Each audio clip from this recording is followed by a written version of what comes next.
Sir నమస్కారం sir. నమస్కారం అండి. సార్ కర్ణాటకలో డీజీపీ రామచంద్రరావు గారి విషయంలో అసలు ఆడవాళ్ళు ఇద్దరు ముగ్గురు ఉన్నారు సార్. డిఫరెంట్ డ్రెస్సుల్లో ఉన్నారు. హ్మ్. ఏంటి ఏమంటది అంటారు వీళ్ళు ఒకసారి యూనిఫామ్లో ఉన్నారు, ఒకసారి కోర్టులో ఉన్నారంటారు. హ్మ్. అసలు ఏం జరుగుంటది? ఈ ఆడవాళ్ళు ఎవరంటారు? మరి ఈ విషయం చూస్తుంటే ఖచ్చితంగా ఆయన మీద కుట్ర జరిగిందని అర్థమైపోతుంది. కుట్ర జరిగింది. డీజీపీ స్థాయిలో కుట్ర జరిగింది ఆయన మీద. ఎందుకంటే సాధారణంగా రాజకీయ నాయకులు అయితేనేమి, అధికారులు అయితేనేమి కొన్ని రకాలైన పనులు చేయాల్సి వస్తుంది. వాళ్ళకి వ్యతిరేకంగా అనుకున్నట్లయితే ఇటువంటి విషయాలన్నీ బయటకు వస్తుంటాయి. ఇప్పుడు ఇక్కడ గమనిస్తే అతను ఆ సీట్లో కూర్చొని ఉన్నాడు. ఒక ఆమె వచ్చింది, ఈయనేమో ఒత్తుకుంటున్నాడు, ముద్దులెట్టుకుంటాడు. ఆ అమ్మాయికి అసలు సిగ్గుచరం ఉందా? అంటే ఇతను ఆమెను బలవంతమేం చేయట్లేదు అక్కడ. ఆమె ఇష్టపూర్వకంగా ఉన్నట్టుంది అక్కడ.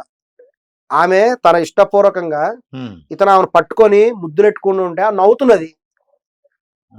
ఆమె నిజంగా కూడా ఒక జెన్యూన్ లేడీ అయి ఉంటే ఒక డీజీపీ స్థాయిలో వ్యక్తి దగ్గరికి వచ్చినప్పుడు అక్కడ కూడా మొత్తం సెక్యూరిటీ ఉంటుంది, బయట అవతల సీట్ లో కూర్చోవాలి, అవతల టేబుల్ ఉంటుంది మధ్యలో, అవతల సీట్ లో కూర్చోవాలి, మాట్లాడాలి.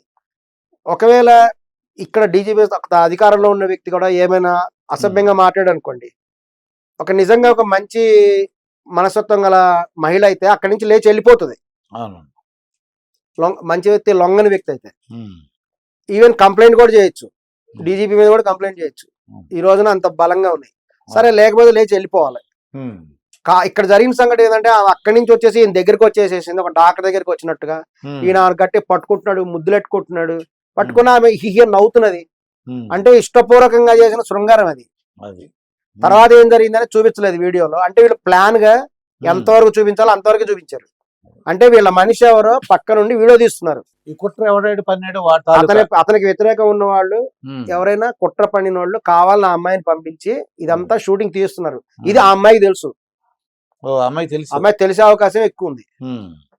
సో ఆమె డబ్బులు ఇచ్చారో ఇంకో చేశారో, ఇచ్చేసేసి ఇతని మీద చేశారు. అంటే ఇతని యొక్క మనస్తత్వాన్ని అట్లా బయట పెట్టి ఇతను అన్పాపులర్. డబ్బులు తీసుకుంది, ఎక్కడ నిలబడాలి, ఒకవేళ మూవ్మెంట్ అన్ని కూడా కెమెరా ఇక్కడ పెడతాము, దీన్ని దాటి వెళ్ళొద్దు, ఏదో చెప్తారు, చెప్పుంటారు క్లియర్ గా కూడా. అదంతా కూడా రికార్డు అయ్యే ఉంటుంది, అయింది కదా. అది కూడా ఎంతవరకు తీయాలి అంతవరకే తీశారు. ముద్దులు పెట్టుకున్న తర్వాత ఏమైందని చూపించలేదు కదా, అంతవరకే చూపించారు. తర్వాత ఇంకేమైనా మనకు తెలియదు, ఎందుకంటే ఆ వీడియో లేదు కాబట్టి. ఇంకా కూడా జరిగి ఉండొచ్చు, వేరే విషయాలు కూడా జరిగి ఉండొచ్చు, అది మనకు తెలియదు. అలాగే ఒకసారి యూనిఫామ్ లో ఉన్నాడు, ఒకసారి మామూలు డ్రెస్ లో ఉన్నాడు, ఇట్లా ఇలాగా కోట్ వేసుకుని ఉన్నాడు, చూసారు. అక్కడ కూడా అమ్మాయి వస్తాడు. అమ్మాయి ఇప్పుడు ఆడవాళ్ళ ముఖం ఉందంటే ఇది వేసారు కదా, ఆమె ముఖం కూడా ఓపెన్ చేయాలి. ఎందుకు ఓపెన్ చేయాలంటే మరి ఆమె చేసింది కరెక్టా? ఇతను పరాయి, అతను పెళ్ళం అయితే కాదు కదా, పరాయి ఆడదే కదా. మరి పరాయి మగోడి దగ్గరికి ఎందుకు వెళ్తుంది? ఈమె వెళ్ళి అతను ఇట్లా చెస్ట్ మీద ముద్దులు పెట్టుకుంటున్నాడు, పట్టుకుంటున్నాడు, ఇలా ఇలా అంటున్నాడు, ఎందుకు అనిపించుకుంటది? ఆమె మంచి ఆమె అంటే వెళ్ళిపోవాలి అక్కడి నుంచి. No, I don't like this. మన షీటీ వాళ్ళు చెప్తుంటారు కదా, నో అంటే నో, అంతే. నో అంటే నో అని ఉండగానే ఎస్ అంటే ఎస్ లాగా ఉంది అక్కడ కనిపిస్తుంది. ఈయన ఎస్ అంటే ఓకే, డబల్ ఎస్, ఆమె డబల్ ఎస్ చెప్తుంది అక్కడ. పట్టుకున్నాడు, ముద్దులు పెట్టుకుంటున్నాడు, అదంతా కూడా క్లియర్ గా వాళ్ళు వీడియో కనబడుతుంది. సైడ్ నుంచి ఇట్లా తిప్పి తీస్తున్నారు ఎవడో. మరి స్పష్టంగా ఏదైనా అక్కడ మూడో వ్యక్తి ఉన్నాడా, లేకపోతే బయట నుంచి ఎవరైనా తీసారా తెలియదు, కానీ కుట్ర ఏదో జరిగింది. కానీ నిన్న కూడా ఒక రిటైర్డ్ పోలీస్ ఆఫీసర్ గారు ఒకరు స్పందించారు. ఏదైనా యూనిఫామ్ లో ఉండి జరగడం అనేటువంటిది ఒక ఇబ్బందికరమైన విషయం. ఇంకోటి ఏంటంటే అతను ఆఫీస్ లో ఉన్నాడా, వేరే చోట ఉన్నాడో తెలియదు. మళ్ళీ అతను ఆఫీస్ లో ఉన్నాడు, అందుకని వెనక 2 జెండాలు ఉన్నాయి కదా. సో ఆఫీస్ లో జరిగిందా లేకపోతే వేరే చోట జరిగిందా అనేటువంటి తెలియదు. వేరే రెండు వీడియోస్ ఉన్నాయి అక్కడ. ఒక దాంట్లో ఆఫీస్ లో జరిగింది ఒకటి, ఆఫీస్ లో ఎక్కడో వేరే చోట కూడా ఉంది. రెండు వీడియోలు ఉన్నాయి అక్కడ. ఒక దాంట్లో కోట్ వేసుకొని ఉన్నారు, అంటే మామూలు సివిల్ డ్రెస్ కోట్ వేసుకొని ఉన్నారు. కోట్ వేసుకొని ఉన్నప్పుడు ఆయన ముద్దులు పెట్టుకోవడం, ఏం చేసుకోవడం అది తప్పు కాదు. ఎందుకంటే సుప్రీంకోర్టు ఈ మధ్యన ఒక తీర్పు ఇచ్చింది కదా, ఎవరి ఇష్టం, ఒక మేజర్ ఆడది, మేజర్ మగవాడు ఏమైనా చేసుకోవచ్చు, అది నేరం కాదు. ఇంకా షూటింగ్ తీసినోడు తప్పు, షూటింగ్ చేసినోడు అది పెట్టినోడు ఇది నేరం కిందకు వస్తుంది, అటువంటి అప్లోడ్ చేశాడు కాబట్టి. మొదటిది మటు కొంచెం ఇబ్బందికరమైన పరిస్థితి ఉంది, ఎందుకంటే యూనిఫామ్ ఉంది. అది యూనిఫామ్ లో ఉన్నప్పుడు అట్లా మనిషిని పట్టుకోవడం అనేటువంటిది అతను కొంచెం ఇబ్బందికరమైన పరిస్థితి ఎదుర్కొని ఉంటాడు. కానీ అతను ఈజీగా ఐడెంటిఫై చేయగలడు. అతని స్థాయిలో ఏం జరిగింది అనేటువంటిది విచారణలో కూడా తెలుస్తుంది. ఇది కర్ణాటకలోనే ఇటువంటివి కూడా ఎందుకు జరుగుతుంటే అర్థం కాదు. అంతకుముందు ఒక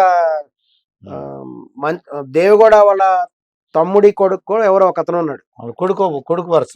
ఆ కొడుకు వరుస అయ్యేటువంటి అతను ఉమ్, దాదాపు 2000 మంది అమ్మాయిల్ని అతను ఫిజికల్ గా ఎంజాయ్ చేశాడు. బా. ఉమ్, తర్వాత అతని మీద కేసు అయింది. ఇప్పుడు అయినట్టు శిక్ష కూడా ఏదో పడ్డట్టుంది అతని మీద. ఉమ్, ఒక వాళ్ళ ఇంట్లో ఉండే పని మనిషి అతని మీద కేసు పెట్టింది, ఉమ్, తనని బలవంతంగా అనుభవించాడని చెప్పేసి ఉమ్, అతని మీద కేసు అయింది. ఇక్కడ మనం తెలుసుకోవాల్సింది ఏంటంటే కేవలం మగవాడితో తప్పు కాదు, అవును. మరి 2000 మంది పరిస్థితి ఏంటి?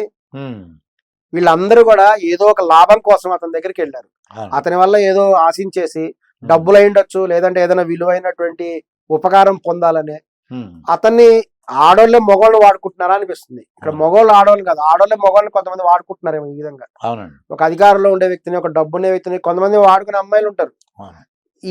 ఈ 2000 మంది వెళ్ళారంటే ఉమ్, ఈ 2000 మంది ఆయనతో గడిపినప్పుడు వీళ్ళందరూ ఎందుకు కంప్లైంట్ చేయలేదు?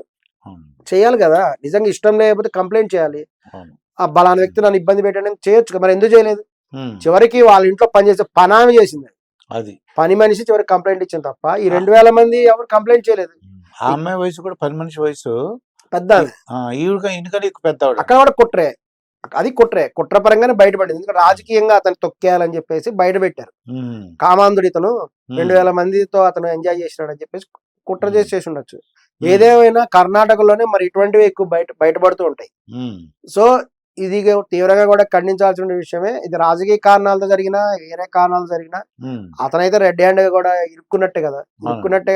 ఉమ్, ఒకవేళ తప్పించుకోవాలంటే లేదు ఆర్టిఫిషియల్ ఇంటెలిజెన్స్ ద్వారా చేశారు ఉమ్, అని ఏదైనా చెప్పి పొడిగించుకొని చేసుకోవచ్చు. ఉమ్, వెంటనే ముఖ్యమంత్రి గారు కూడా అక్కడ ఆలోచించుకోవాలి. ఉమ్.